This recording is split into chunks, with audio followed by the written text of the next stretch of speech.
भगत सिंह का सपना क्या था? आपको मालूम है, भगत सिंह का सपना यह था कि हम कभी जात पात में न उलझे। हमारा देश जिस तरह उस टाइम के जनरेशन में उन्होंने लड़ाइयां लड़ी, इस देश के लिए अपनी जानें कुर्बान करी, उनकी भी तो मां होंगी ना। 23 साल की उम्र में फांसी पे चढ़ना कोई छोटी बात नहीं होती है। इस देश के लिए मरना कोई छोटी बात नहीं होती है। लोग कहते हैं कि पापियों को सजा भगवान देता है, तो मैं उनसे यह पूछना चाहता हूं कि कोचिंग अलीगढ़ में उनका क्या कसूर था? वो क्या आतंकवादी थे जो उनके साथ इतना बड़ा हादसा हुआ? 15 लोगों की जाने जाना इतना आसान नहीं होता है। आप एक हादसे को भूल सकते हैं, 15 से 18 लोगों की जानें चली गई। वो क्या पाप कर कर बैठे होंगे, बताओ मुझे। पापियों को सजा देता है भगवान। ये कैसा भगवान है हमारा? I am not against God, but जो लोग बोलते हैं, जो लोग कहते हैं कि ऐसा है, मैं उनके लिए मैसेज भेजना चाहता हूं। ऐसा कुछ नहीं है। अगर पापियों को सजा भगवान देता होता तो आज इस देश के अंदर आधे एमपी एमएलए सांसद सीएम आधे जेल में होते, ये बाहर घूमते नहीं। अगर सजा भगवान देता होता तो ये कहानी एक सिस्टम की है, जो एक हादसे का हम इंतजार करते हैं और उसके बाद हम जांच की मांग करते हैं, मुआवजे का मांग करते हैं, और हादसे के बाद जागता है और कुछ दिनों बाद फिर सो जाता है। हम एक नए हादसे का इंतजार फिर करने लगते हैं। ये हादसे हमारे देश के अंदर रुकने का नाम ही नहीं ले रहे हैं।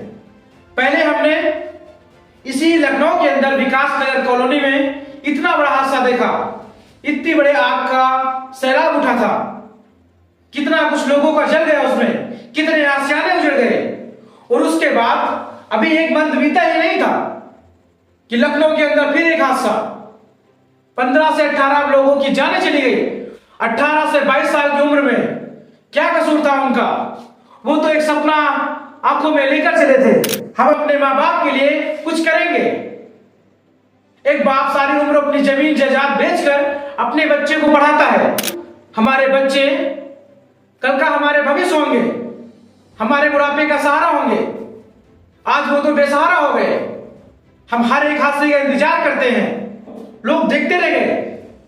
कुछ उसी कोचिंग के अंदर जाने चली गई, कुछ वहां से खिड़की से कूदते कूदते कितनों की हड्डियां टूट गई। अभी 4 दिन बीते ही नहीं थे कि नेवी के 3 जवानों को हमने खोया था। हम इस देश के अंदर कितने लोगों को खोएंगे? गद्दी पे बैठे भी नेताओं को मालूम है कि सिस्टम खराब है। अभी दिल्ली के जंतर मंतर पर प्रोटेस्ट हो रहा है। वो जानता है नीट एग्जाम में हमने 10 से 15 से ज्यादा बच्चों को हमने खोया है। धर्मेंद्र प्रधान जी का इस्तीफा मांग रहे हैं। हर एक कुर्सी पे बैठा व्यक्ति को दिख रहा है कि सिस्टम में गड़बड़ी है। उनको मालूम है कि कहीं न कहीं इस देश के इस कुर्सी पे बैठे व्यक्ति की, इस कुर्सी पर बैठे नेता की गलती है, फिर भी उसका इस्तीफा नहीं दे रहे हैं। इस देश का युवा क्या पागल है जो प्रोटेस्ट कर रहा है इतनी गर्मियों में? और ये जो बीच बीच में आते हैं लोग इसी प्रोटेस्ट में, कांग्रेस जनता पार्टी के प्रोटेस्ट में आते हैं, बीच बीच में फालतू के मुद्दे लेकर आते हैं। तुमने आजादी के नारे क्यों लगाए? अभी शुभंकर मिश्रा जी को मैंने एक इंटरव्यू देखा था, नहीं वो मैंने उसका वीडियो क्लिप देखा था, उसमें उन्होंने क्या बोला? ये आजादी आजादी में आजादी आजादी चल रहा था। मैं आपको ये बताना चाहता हूं आजादी का मतलब क्या है।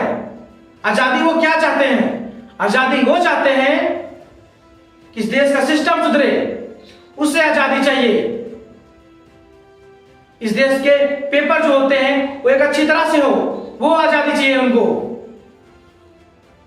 इस देश के अंदर वो आजादी चाहिए कि इस देश की लड़कियां रात को एक सुनसान रास्ते से अपने घर तक पहुंच जाए, वो आजादी चाहिए।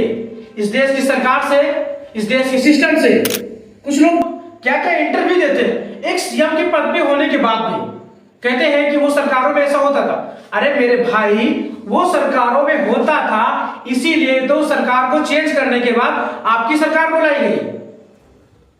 तो क्या आप उस सरकार का आलोचना करेंगे कि वो सरकार ने क्या किया है?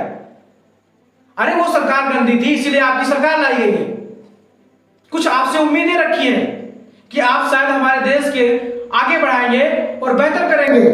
इस देश के अंदर स्टूडेंट पेपर लीक से मर रहा है, कोचिंग में जल के मर रहा है, जंतर मंतर प्रोटेस्ट में लड़ रहा है। मुझे तो समझ में नहीं आ रहा है कि स्टूडेंट है जो अपनी मांगों के लिए रोड पे भटक रहा है,